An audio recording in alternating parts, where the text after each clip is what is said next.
Hey guys, it's Britt with Debt Over It, and I just wanted to come at you really quick and talk to you about something that I'm going through currently that I think could be beneficial. So this isn't my first breakup. This isn't my first serious relationship or even relationship where we were living together. And judge all you want, that's fine, but that's, it's my life. So anyway, there are some things that I have kind of like picked up along the way, and now that I'm older, I've been able to kind of reflect on those things and kind of draw conclusions and kind of piece them all together with a lot of like reflection and thinking about how one might affect the other, kind of a scenario, which I found out that I was making these analogies to other people, but I wasn't applying them to myself, when that's how I came up with the analogy in the first place, as I was using my own experience. So there are 3 important steps for me when I go through a breakup. And the first thing that I think is really important is to make goals. What was, and what was is not currently. And I won't get into like getting back together or anything like that, but I think it's really, really important when you decide to no longer be monogamous, committed in a relationship with someone, is to make goals for yourself. Like, they can be little goals, they can be big goals, they can be a goal that you didn't have until after the breakup. It helped me kind of experiment with bodybuilding, and I found out that I actually really, really like fitness. It helped me discover being a vegetarian, experimenting with veganism. It helped me discover different music and all kinds of things that add like value, and like that I've curated from like here and there and here and there, and not being afraid to like want to do a new skill or like want to be proficient in a new thing. So that was really, really great for me. It was to make goals. The second thing that I think is the most important is listen to your feelings. Now this, if it's your first love and you just broke up, this is going to be really a time of confusion for you, especially if you're that adolescent, like teenage years.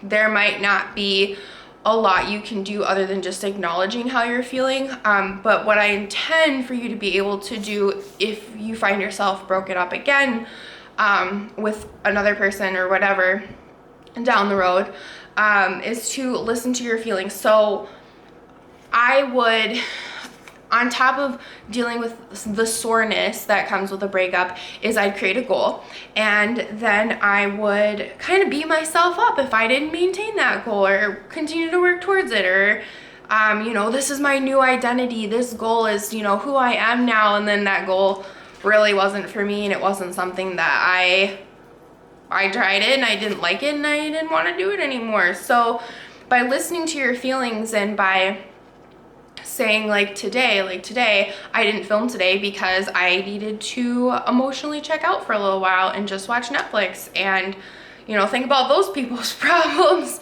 all the actors and stuff like that. So I just took a day and I took some time to be alone, and I'm not magically better, but after taking some time to go, I really wanted to go to the gym, I wanted to do this, I wanted to do that, not today. After having that time to do that, I actually felt motivated to go to the gym and to go to the grocery store and to clean up because it was a pigsty in here. And so with making new goals and trying to better yourself and learn new things, like, you still have to check in with your feelings. Like, if you feel like there's a day when you really, really need attention, maybe don't go on Facebook, maybe reach out to a friend or schedule lunch with someone that's dear to you or a family member or something like that. So listen to your feelings, like sadness, inspiration, they're trying to tell you something, just listen. And then the last thing I think is really, really important, whether it ended badly or it was a mutual thing or however it ended, I think there's always something to learn about who you are and who you want to be.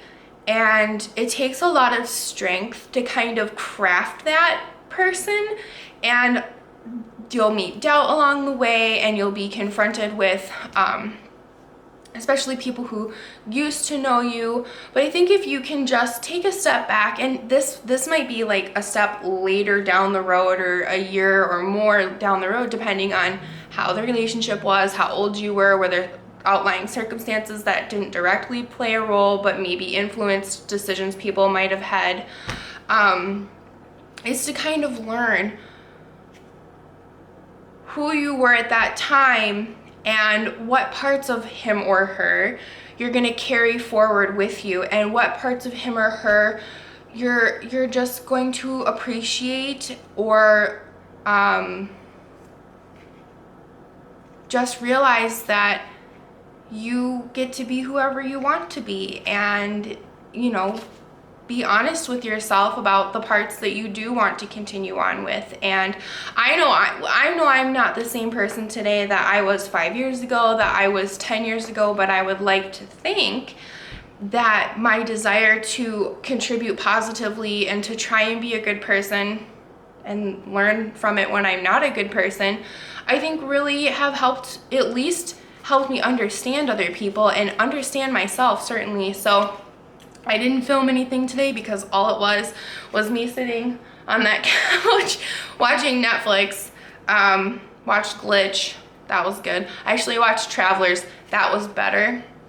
But yeah, so I just wanted to get that out there. Maybe someone will watch this and get something from it. But yeah, so if you are going through a breakup, or you had recently gone through a breakup, I know that 4th of July is right around the corner, and sometimes that can, you know, the holidays are over, the fuss is over, and sometimes Valentine's Day can be kind of like a danger zone if things aren't great.